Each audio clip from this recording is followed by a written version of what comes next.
Hi viewers, welcome back to my channel. ഇന്ന് ഞാൻ നിങ്ങളുടെ മുന്നിലെത്തിയിരിക്കുന്നത് ആക്സിസിൻ്റെ ഏറ്റവും പ്രധാനപ്പെട്ട സർവീസ് പ്രൊവൈഡേഴ്സ് ആയിട്ടുള്ള രണ്ട് കമ്പനികൾ അവരുടെ കമ്മീഷൻ സ്ട്രക്ചറിലും ഇൻസെൻറ്റീവ് സ്ട്രക്ചറിലും മാറ്റങ്ങൾ വരുത്തിയിട്ടുണ്ട്. പ്രധാനമായിട്ടും പറയുകയാണെങ്കിൽ അത് ഫ്രാഞ്ചൈസിയെ സംബന്ധിച്ചിടത്തോളം വളരെ ഗുണപ്രദമായിട്ടുള്ളൊരു ചേഞ്ചസ് ആണ്. അത് എന്തെല്ലാമാണെന്ന് നമുക്ക് ഈ ഒരു വീഡിയോയിലൂടെ നോക്കാം. പ്രധാനമായിട്ടും നമ്മൾ പ്രൊവൈഡ് ചെയ്യുന്ന ഒരു കമ്പനിയാണ് ഇൻഡികാഷ് ATM. അതായത് മുന്നേ അത് ടാറ്റ ആയിരുന്നു, ടാറ്റയുടെ ഇൻഡികാഷ് ATM ആയിരുന്നു. ഇപ്പോൾ അത് ഫിൻഡി എന്നുള്ളൊരു കമ്പനി ഏറ്റെടുത്തുകൊണ്ട് ഫിൻഡി ATM എന്നുള്ള പേരിലാണ് ഇപ്പോൾ അറിയപ്പെട്ടുകൊണ്ടിരിക്കുന്നത്. അതുകൊണ്ട് തന്നെ ഫിൻഡി ഏറ്റെടുത്തതിന് ശേഷം തന്നെ ഒരുപാട് ചേഞ്ചസ് വന്നിട്ടുണ്ട്. അപ്പോൾ ഫിൻഡി എന്താണെന്നും ഫിൻഡി ഏത് തരത്തിലുള്ള കമ്പനിയാണെന്നുള്ളതൊക്കെ ഒരു പ്രധാനപ്പെട്ട വീഡിയോ ഞാൻ ഇതിന് മുന്നേ നിങ്ങൾക്ക് ഷെയർ ചെയ്തിട്ടുണ്ട്. അതിൽ നിങ്ങൾക്ക് പൂർണ്ണമായിട്ടുള്ള ഡീറ്റെയിൽസ് കിട്ടും. ഫിൻഡി എന്ന് പറയുകയാണെങ്കിൽ ഇന്ത്യയിൽ ഉടനീളം ഒട്ടനവധി ATM ഫ്രാഞ്ചൈസികൾ ബാങ്കിന് വേണ്ടി ചെയ്തുകൊണ്ടിരിക്കുന്ന ഒരു കമ്പനിയാണ്. ഇപ്പോൾ ആ കമ്പനി ടാറ്റ ATMകൾ ഏറ്റെടുത്തുകൊണ്ട് ടാറ്റയുടെ ATMകളൊക്കെ മാനേജ് ചെയ്തുകൊണ്ടിരിക്കുകയാണ്. അതുകൊണ്ട് തന്നെ ഒരുപാട് ഒട്ടനവധി സവിശേഷതകൾ നമ്മൾ അതിൽ നിന്ന് പ്രതീക്ഷിച്ചിരുന്നു. അപ്പോൾ അതിൻ്റെ ഭാഗമായിട്ട് തന്നെ ഇപ്പോൾ ഇൻസെൻറ്റീവ് സ്ട്രക്ചർ കൂടി ഈ കമ്മീഷനൊപ്പം തന്നെ ഇതിൽ വന്നിരിക്കുകയാണ്. അപ്പോൾ അതെന്തെല്ലാമാണെന്ന് നമുക്ക് ഡീറ്റെയിൽ ആയിട്ട് നോക്കാം. പ്രധാനമായിട്ടും ടാറ്റ ഇൻഡികാഷ് ATMൽ 8 രൂപയാണ് ഒരു ട്രാൻസാക്ഷന്, ഫിനാൻഷ്യൽ ട്രാൻസാക്ഷന് കമ്മീഷനായിട്ട് ലഭിച്ചുകൊണ്ടിരുന്നത്. 8 രൂപ ഫിനാൻഷ്യൽ ട്രാൻസാക്ഷനും അതുപോലെ തന്നെ 2 രൂപ നോൺ ഫിനാൻഷ്യൽ ട്രാൻസാക്ഷനുമായിട്ടാണ് ലഭിച്ചുകൊണ്ടിരിക്കുന്നത്. അതിപ്പോഴും നിലനിർത്തിയിട്ടുണ്ട്. അതിനുപരിയായിട്ട് ഇതിൻ്റെ സ്ട്രക്ചറിൽ കുറച്ച് മാറ്റങ്ങൾ വന്നിട്ടുണ്ട്. അതായത് ഒരു ഇൻസെൻറ്റീവ് സ്ട്രക്ചർ കൂടി ഇതിനൊപ്പം തന്നെ കമ്പനി ആവിഷ്കരിച്ചിട്ടുണ്ട്. അതായത് ദിവസേന ട്രാൻസാക്ഷൻ കൂടുതൽ ലഭിക്കുന്ന ATMകൾക്ക് കൂടുതലായിട്ട് ഒരു ഇൻസെൻറ്റീവ് സ്ട്രക്ചർ കൂടി കൊണ്ടുവന്നിട്ടുണ്ട്. ഇപ്പം നിലവിൽ പ്രവർത്തിച്ചു കൊണ്ടിരിക്കുന്ന ടാറ്റ ഇൻഡികാഷ് ATMകൾ കൂടി അത് ബാധകമാണ്. കാരണം അതെല്ലാം ഇനി ഫിൻഡിയുടെ അണ്ടറിൽ തന്നെയാണ് വരുന്നത്. അപ്പോൾ അവർക്കും ഈ ഒരു ഇൻസെൻറ്റീവ് സ്ട്രക്ചർ ലഭ്യമാണ്. അപ്പോൾ ഈ ഒരു ഇൻസെൻറ്റീവ് സ്ട്രക്ചർ എന്ന് പറഞ്ഞു കഴിഞ്ഞാൽ ആവറേജ് ട്രാൻസാക്ഷൻ ആണ് എടുക്കുക. ഒരു മാസം കണക്ക് കൂട്ടുന്ന സമയത്ത് ഏകദേശം 31 ഡേയ്സ് എടുക്കുന്ന സമയത്ത് ഓരോ ദിവസവും 100 ട്രാൻസാക്ഷനിലധികം നടക്കുന്ന ATMകൾക്കാണ് ഈ ഇൻസെൻറ്റീവ് സ്ട്രക്ചറുകൾ ബാധകമായിട്ട് വരും. ആവറേജ് 100 ട്രാൻസാക്ഷൻ, അതായത് ഒരു ദിവസം 50, പിറ്റേ ദിവസം 150 ആണെങ്കിൽ ആവറേജ് 100 ആയി. അപ്പോൾ ആ രീതിയിൽ ഒരു മാസത്തിൽ ആവറേജ് 100 ട്രാൻസാക്ഷൻ ഡെയിലി നടക്കുന്ന ATMകൾക്ക്, 100 മുതൽ 200 വരെ നടക്കുന്ന ATMകൾക്ക് ഒരു സ്പെഷ്യൽ ഇൻസെൻറ്റീവായിട്ട് 2000 രൂപ അഡീഷണൽ ആയിട്ട് ഈ ഒരു ഫ്രാഞ്ചൈസികൾക്ക് ലഭ്യമാണ്. അതേപോലെ അതിലും കൂടുതൽ ട്രാൻസാക്ഷൻ നടക്കുന്ന ATMകൾ നമുക്കുണ്ട്. അപ്പോൾ അങ്ങനെയുള്ള ATMകൾ, അതായത് ഇപ്പോൾ 201 മുതൽ 250 വരെ നടക്കുന്ന ആളുകൾക്കാണെങ്കിൽ അവർക്ക് 5000 രൂപ മാസം ഇൻസെൻറ്റീവായിട്ട് ലഭ്യമാണ്. അപ്പോൾ അങ്ങനെയൊക്കെ നടക്കുന്ന ATMകൾ ഇപ്പോൾ നിലവിൽ കേരളത്തിലുണ്ട്. അപ്പോൾ ആ ഒരു സ്ട്രക്ചറിൽ മാസം 25000 രൂപ വരെ ഇൻസെൻറ്റീവ് സ്കീമാണ് ഇപ്പോൾ കമ്പനി പ്രഖ്യാപിച്ചിരിക്കുന്നത്. അപ്പോൾ അതിൽ 251 മുതൽ 300 വരെയാണെന്നുണ്ടെങ്കിൽ 10000 രൂപ, 301 മുതൽ 400 വരെയാണെന്നുണ്ടെങ്കിൽ 20000 രൂപ, 400 മുതൽ അതിന് മുകളിലോട്ട് ട്രാൻസാക്ഷൻ നടക്കുന്ന ആവറേജ് ട്രാൻസാക്ഷൻ നടക്കുന്ന ATMകൾക്ക് മാസം 25000 രൂപ എന്ന രീതിയിൽ ഇൻസെൻറ്റീവ് കൂടി പ്രഖ്യാപിച്ചിരിക്കുകയാണ്. ഇത് കമ്മീഷനോടൊപ്പം തന്നെയാണ്. അതായത് കമ്മീഷൻ സെപ്പറേറ്റ് ആയിട്ടുണ്ട്, അതിന് കൂടെ തന്നെ ഇൻസെൻറ്റീവുകൾ അഡീഷണൽ ആയിട്ട് കിട്ടും. അതായത് ഇപ്പോൾ 400 ട്രാൻസാക്ഷൻ നടക്കുന്നതിന് 400 × 8 രൂപ അത് വേറെ കിട്ടും. അതിനൊപ്പം തന്നെ ഈ സ്പെഷ്യൽ ഇൻസെൻറ്റീവ് പാക്കേജ് കൂടി അവൈലബിൾ ആണ്. അതുപോലെ തന്നെ ഇപ്പം ടാറ്റ ഇൻഡികാഷിൻ്റെ അല്ലെങ്കിൽ ഇപ്പോൾ ഫിൻഡി ഇൻഡികാഷിൻ്റെ ATMകളൊക്കെ ചേഞ്ച് ആയിക്കൊണ്ടിരിക്കുകയാണ്. അതായത് ഇനി പുതുതായിട്ട് വരുന്ന ATMകളൊക്കെ വരുന്നത് ടച്ച് സ്ക്രീൻ ആയിട്ടുള്ള ഏറ്റവും ലേറ്റസ്റ്റ് മെഷീനാണ്. ഫാക്ടറിയിൽ നിന്ന് തന്നെ റീഫർബിഷ് ചെയ്തുകൊണ്ടിരിക്കുന്ന മെഷീനുകളാണ് ഇപ്പോൾ വരുന്നത്.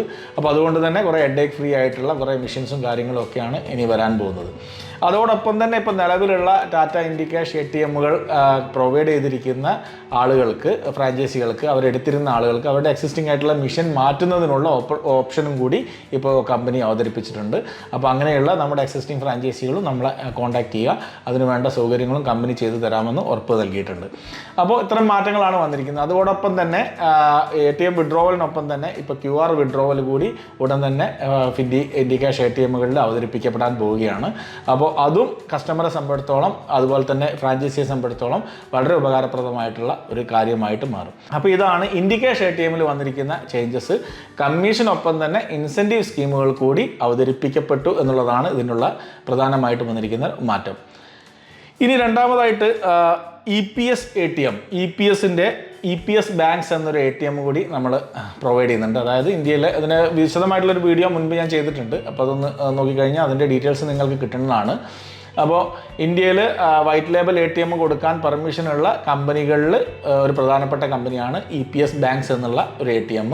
അതിൻ്റെ ATMകൾ ഇപ്പോൾ 12,000-ലധികം ഇന്ത്യയിലുടനീളം ഇപ്പോൾ ഡിപ്ലോയ് ചെയ്തിട്ടുണ്ട്. ഇപ്പോൾ കേരളത്തിൽ ഇപ്പോൾ റീസെൻ്റ്ലി വന്നിട്ടേ ഉള്ളൂ. ഇപ്പോൾ നമ്മുടെ നാട്ടിലും ഇത് കൊടുക്കുവാൻ തുടങ്ങിയിട്ടുണ്ട്. അപ്പോൾ അതിൻ്റെ ഒരു അട്രാക്ഷൻ എന്ന് പറഞ്ഞു കഴിഞ്ഞാൽ അതിൻ്റെ ഇൻവെസ്റ്റ്മെൻറ്റ് വളരെ കുറവാണ് എന്നുള്ളതാണ്. അതായത് ഇനീഷ്യൽ ഇൻവെസ്റ്റ്മെൻറ്റ് വളരെ കുറവാണ്. 1.32 ഇനീഷ്യൽ ഇൻവെസ്റ്റ്മെൻറ്റ് വരുന്നത്. ഈ 1.32 നിങ്ങൾ അടച്ചു കഴിഞ്ഞാൽ തന്നെ നിങ്ങൾക്ക് അതിന് വേണ്ട എല്ലാവിധ ഫെസിലിറ്റീസും കമ്പനി തന്നെയാണ് പ്രൊവൈഡ് ചെയ്യുന്നത്. നിങ്ങൾ റൂം കാണിച്ചു കൊടുക്കുകയാണ് വേണ്ടത്. അവർ നിങ്ങളുടേതായിട്ടുള്ള റൂം കൊടുക്കുക. അത് റെൻറ്റിനായിട്ടോ അല്ലെങ്കിൽ ഓൺഡായിട്ടോ ഉള്ള റൂം കൊടുക്കുക. അതിനകത്ത് ഇലക്ട്രിസിറ്റി കണക്ഷൻ വേണം എന്നുള്ളത് മാത്രമേ നിങ്ങൾ ഉറപ്പ് വരുത്തേണ്ടതുള്ളൂ. ബാക്കിയുള്ള ഇൻസ്റ്റലേഷൻ, പെയിൻറ്റിങ്, അതുപോലെ തന്നെ ഫർണിഷിംഗ് വർക്കുകൾ, സാറ്റലൈറ്റ് കണക്ഷൻ, ഇങ്ങനെയുള്ള എല്ലാ കാര്യങ്ങളും കമ്പനിയാണ് ചെയ്യുന്നത്. പെയിൻറ്റിങ് ഉൾപ്പെടെയുള്ള എല്ലാ കാര്യങ്ങളും കമ്പനിയാണ് ചെയ്യുന്നത്. കാരണം ഏറ്റവും കുറഞ്ഞ ഇൻവെസ്റ്റ്മെൻറ്റിൽ നിങ്ങൾക്ക് ലഭിക്കാവുന്ന ഏറ്റവും നല്ലൊരു ഓപ്ഷനാണ് EPS ബാങ്ക്സ് എന്നുള്ള ഒരു ATMൻ്റെ ഒരു സൗകര്യം. അപ്പോൾ നിങ്ങൾ തുടക്കത്തിൽ ഇൻവെസ്റ്റ് ചെയ്യുന്ന എമൗണ്ടിൽ 30,000 റീഫണ്ടബിൾ ആയിട്ടുള്ള എമൗണ്ട് ആണ്. നിങ്ങളത് സ്റ്റോപ്പ് ചെയ്യുന്ന സമയത്ത് തിരിച്ചു തരുന്ന രീതിയിലാണ് ഈ ഒരു എഗ്രിമെൻ്റ് ഉണ്ടാവുക. അപ്പോൾ അതുകൊണ്ട് തന്നെ റീഫണ്ടബിൾ ഡെപ്പോസിറ്റും നിങ്ങളുടേതായിട്ട് നിങ്ങളുടെ ഇൻവെസ്റ്റ്മെൻറ്റിൽ അവിടെ മാറ്റി വയ്ക്കപ്പെടുന്നുണ്ട്. പിന്നെ മെഷീൻ്റെ ഇൻസ്റ്റലേഷനും കാര്യങ്ങളും ഒക്കെ കഴിഞ്ഞാൽ നിങ്ങൾ അടുത്തതായിട്ട് ചെയ്യേണ്ടത് ആ മെഷീനകത്തേക്ക് വർക്കിംഗ് ക്യാപിറ്റൽ ഡെപ്പോസിറ്റ് ചെയ്യുക എന്നുള്ളതാണ്. വർക്കിംഗ് ക്യാപിറ്റൽ 3 lakhs ആണ് നിങ്ങൾ ആ മെഷീനകത്തേക്ക് ഡെപ്പോസിറ്റ് ചെയ്യേണ്ടത്. കാരണം മിനിമം ഒരു 3 lakhs ഒക്കെ ഉണ്ടെങ്കിൽ നിങ്ങൾക്ക് മാക്സിമം നല്ലൊരു രീതിയിൽ അത് ഒരു ATM മാനേജ് ചെയ്തിട്ട് പോകാൻ പറ്റുള്ളൂ. അപ്പോൾ നിങ്ങളുടെ ഇനീഷ്യൽ ഇൻവെസ്റ്റ്മെൻറ്റ് 1,32,000. അതിൻ്റെ കൂടെ തന്നെ നിങ്ങളെ മെഷീനൊക്കെ വന്ന് ഇൻസ്റ്റലേഷനൊക്കെ ചെയ്തതിന് ശേഷം മെഷീനിൽ ഡെപ്പോസിറ്റ് ചെയ്യാനുള്ള തുക 3 lakhs. ഇത്രയും കാര്യങ്ങളാണ് നിങ്ങൾ ഈ ഒരു സംവിധാനത്തിനായി അല്ലെങ്കിൽ ഈ ഒരു ബിസിനസ്സിനായിട്ട് നിങ്ങൾ കണ്ടെത്തേണ്ടത്. അപ്പോൾ ഇത് മാറ്റി വെച്ച് കഴിഞ്ഞാൽ ഇതിന് വേണ്ട ഫർണിഷിങ്ങും കാര്യങ്ങളും ഒക്കെ കമ്പനിയാണ് ചെയ്യുന്നത്. അതുപോലെ തന്നെ ഇതിൻ്റെ മന്ത്ലി മെയിൻ്റനൻസ് കാര്യങ്ങളൊക്കെ കമ്പനി ചെയ്യും.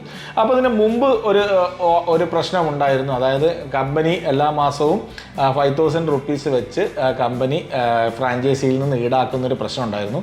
ഇപ്പോൾ ഇറ്റാച്ചിയിലൊക്കെ ഉണ്ട്. അത് 700 ട്രാൻസാക്ഷനോളം ട്രാൻസാക്ഷൻ ചാർജിൻ്റെ എമൗണ്ട് കമ്പനി എടുക്കുന്നു എന്നുള്ളൊരു കാര്യമുണ്ട്. അത് ഇറ്റാച്ചിയിലൊക്കെ ഉണ്ട്. അപ്പോൾ EPSലും അത് ഉണ്ടായിരുന്നു. അപ്പോൾ നമ്മളുടെ നിരന്തരമായിട്ടുള്ള റിക്വസ്റ്റ് പ്രകാരം കമ്പനി അതിലൊരു വേവിയർ വരുത്തിയിരിക്കുകയാണ്.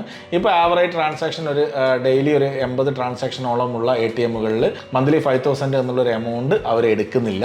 അതായത് അത് നിങ്ങൾക്ക് ഫുള്ളായിട്ട് വേവിയർ ചെയ്ത് തരുന്നതാണ്. അപ്പോൾ ഇത് വളരെ പ്രോഫിറ്റബിൾ ആയിട്ട് മാറിയിരിക്കുകയാണ്. EPS ബാങ്ക്സ് എന്നുള്ളൊരു ATM വളരെ പ്രോഫിറ്റബിൾ ആയിട്ടാണ് ഇപ്പോൾ മാറിയിരിക്കുന്നത്. കാരണം നിങ്ങൾക്ക് മന്ത്ലി ചാർജസ് ഒന്നും വരുന്നില്ല. വളരെ കുറഞ്ഞ ഇൻവെസ്റ്റ്മെൻറ്റേ ഉള്ളൂ. ഇപ്പോൾ മറ്റേത് ATMമായിട്ട് കമ്പയർ ചെയ്യുന്ന സമയത്ത് വളരെ കുറഞ്ഞ ഇൻവെസ്റ്റ്മെൻറ്റേ ഉള്ളൂ. കാരണം റൂമിൻ്റെ ഫർണിഷിംഗ് അടക്കം കമ്പനിയാണ് ചെയ്യുന്നത്. പിൻഡി ക്യാഷ് ആയാലും ഫ്ലെക്സി ആയാലും ഒക്കെ ഇതിൻ്റെ ഫർണിഷിങ്ങും കാര്യങ്ങളൊക്കെ നിങ്ങൾ തന്നെ ചെയ്യണം. പക്ഷേ EPS ബാങ്ക്സിലാണെന്നുണ്ടെങ്കിൽ അതിൻ്റെ എല്ലാ കാര്യങ്ങളും കമ്പനി തന്നെ ചെയ്യും. നിങ്ങൾ ജസ്റ്റ് റൂം, ഒരു ഇലക്ട്രിസിറ്റി കണക്ഷൻ അടക്കമുള്ളത് കൊടുത്താൽ മാത്രം മതി. അപ്പോൾ അതുകൊണ്ട് തന്നെ വളരെ ഇൻവെസ്റ്റ്മെൻറ്റ് കുറവുള്ള ഒരു മോഡലാണ്. അപ്പോൾ ആവറേജ് ഒരു 80 ട്രാൻസാക്ഷൻ നിങ്ങൾക്ക് 79 to 80 ട്രാൻസാക്ഷൻ എല്ലാ ദിവസവും ഉണ്ടെങ്കിൽ 5,000 എന്നുള്ളൊരു എമൗണ്ട് കമ്പനി മന്ത്ലി എടുക്കുന്നതല്ല. ആദ്യത്തെ 2 മാസം കമ്പനി നിങ്ങളുടെ ട്രാൻസാക്ഷൻ്റെ ലിമിറ്റ് കുറഞ്ഞു കഴിഞ്ഞാലും 5,000 ഒന്നും എടുക്കുന്നില്ല. ആദ്യത്തെ 2 മാസം ഫുൾ വേവിയർ ആണ്. പിന്നെ 2 മാസത്തിന് ശേഷം ഗ്രാജുവലായിട്ട് നിങ്ങളുടെ ട്രാൻസാക്ഷൻ ഇൻക്രീസ് ചെയ്യും. ഇൻക്രീസ് ചെയ്ത് കഴിഞ്ഞാൽ എന്തായാലും 80 ട്രാൻസാക്ഷൻ്റെ മുകളിൽ എന്തായാലും എല്ലാ ATMും വരുന്നതാണ്. എന്നാൽ മാത്രമേ നിങ്ങൾക്ക് പ്രോഫിറ്റബിളും ആവുള്ളൂ. അപ്പോൾ ആ രീതിയിൽ 80 ട്രാൻസാക്ഷൻ്റെ എബോവ് നിങ്ങൾക്ക് വന്നു കഴിഞ്ഞാൽ നിങ്ങൾക്ക് യാതൊരുവിധ മന്ത്ലി ചാർജസും വരുന്നില്ല. അതുപോലെ തന്നെ അട്രാക്റ്റീവ് ആയിട്ടുള്ള കമ്മീഷൻ സ്ട്രക്ചറാണ് ഇതിൽ വരുന്നത്. അതായത് ആദ്യത്തെ 3000 ട്രാൻസാക്ഷൻ വരെ നിങ്ങൾക്ക് 8.5 രൂപയാണ് ഫിനാൻഷ്യൽ ട്രാൻസാക്ഷന് വരുന്നത്. നോൺ ഫിനാൻഷ്യലിന് 2 രൂപയാണ് വരുന്നത്. അതേപോലെ 3001 മുതൽ 4500 വരെ ട്രാൻസാക്ഷൻ ഉണ്ടെങ്കിൽ നിങ്ങൾക്ക് വരുന്നത് 9.5 രൂപയാണ് കമ്മീഷനായിട്ട് വരുന്നത്. പിന്നെ അതേപോലെ തന്നെ 4000-ന് മുകളിൽ ട്രാൻസാക്ഷൻ വരികയാണെങ്കിൽ വളരെ അട്രാക്റ്റീവ് ആയിട്ടുള്ള ഒരു കമ്മീഷനാണ് നിങ്ങൾക്ക് വരുന്നത്. 11 രൂപയാണ് നിങ്ങൾക്ക് കമ്മീഷനായിട്ട് വരുന്നത്. അപ്പോൾ ഇത് വളരെ നല്ലൊരു സ്കീമാണ്. ഇപ്പോൾ നമ്മൾ കണ്ടിടത്തോളം വളരെ നല്ലൊരു സ്കീമാണ്. കാരണം നമ്മൾ ഒരുപാട് ATM എല്ലാ കമ്പനികളുടെയും വൈറ്റ് ലേബലിലും നമ്മൾ ചെയ്യുന്നുണ്ട്.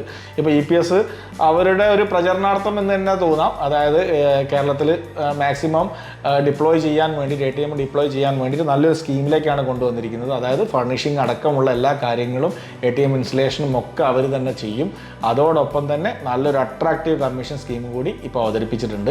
അപ്പോൾ ഇതിൻ്റെ ഏറ്റവും വലിയൊരു ന്യൂനതയായിട്ട് ഞങ്ങളൊക്കെ പറഞ്ഞിരുന്നത് മന്ത്ലി ഒരു 5,000 rupees പിടിക്കുക എന്നുള്ളതാണ്. അതും അവരെന്ത് ചെയ്തിട്ടുണ്ട്, ചേഞ്ച് ചെയ്തിട്ട് വളരെ ഫ്രണ്ട്ലി ആയിട്ടുള്ള രീതിയിൽ, ഫ്രാഞ്ചൈസി ഫ്രണ്ട്ലി ആയിട്ടുള്ള രീതിയിൽ കൊണ്ടുവന്നിട്ടുണ്ട്. അപ്പോൾ ഇത്രയും കാര്യങ്ങളാണ് EPSൽ വന്നിരിക്കുന്ന ഒരു മാറ്റം എന്ന് പറയുന്നത്. അതുപോലെ തന്നെ ഇൻഡിക്കേഷനിൽ വന്നിരിക്കുന്ന മാറ്റം കമ്മീഷനൊപ്പം തന്നെ ഇൻസെൻറ്റീവ് സ്ട്രക്ചറും കൂടി വന്നു എന്നുള്ളതാണ്.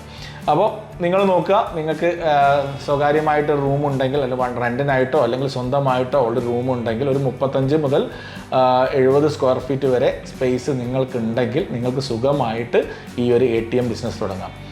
EPSന് അറൗണ്ട് നിങ്ങൾക്കൊരു 60-65 സ്ക്വയർ ഫീറ്റ് സ്പേസ് വേണം. ടാറ്റ ഇൻഡിക്കേഷ് അല്ലെങ്കിൽ ഫിൻഡി ഇൻഡിക്കേഷ് ആണെങ്കിൽ നിങ്ങൾക്ക് വേണ്ടതൊരു 35 മുതൽ 40 സ്ക്വയർ ഫീറ്റ് വരെ ഏരിയ ആണ്. ഫ്ലെക്സി ആണെങ്കിലും നിങ്ങൾക്ക് അറൗണ്ട് ഒരു 60 to 70 square feet room space വേണം. ഹിറ്റാച്ചി ആണെങ്കിൽ നിങ്ങൾക്ക് ഒരു 45 to 50 square feet area room space വേണം. ഇങ്ങനെയൊക്കെയാണ് അതിൻ്റെ റൂം സ്പേസ് ഉള്ളത്. അപ്പോൾ നിങ്ങളുടെ അവൈലബിൾ ആയിട്ടുള്ള റൂം സ്പേസ് ഏതാണോ അതിൻ്റെ രീതി അനുസരിച്ചിട്ടും നിങ്ങളുടെ ലൊക്കേഷൻ അനുസരിച്ചും നിങ്ങൾക്ക് ഏറ്റവും നല്ലൊരു ATM നിങ്ങൾക്ക് ചൂസ് ചെയ്യാൻ പറ്റും. അപ്പോൾ ഇതാണ് പുതുതായിട്ട് വന്നിരിക്കുന്ന അപ്ഡേറ്റ്സ്. അപ്പോൾ ഇതിൻ്റെ കൂടുതൽ വിവരങ്ങൾ അറിയാനും ഫ്രാഞ്ചൈസി എടുക്കാനും വേണ്ടി നമ്മളുടെ ടീമുമായിട്ട് കോൺടാക്ട് ചെയ്യുക. അപ്പോൾ I am signing off, Sajith Nair. Thank U.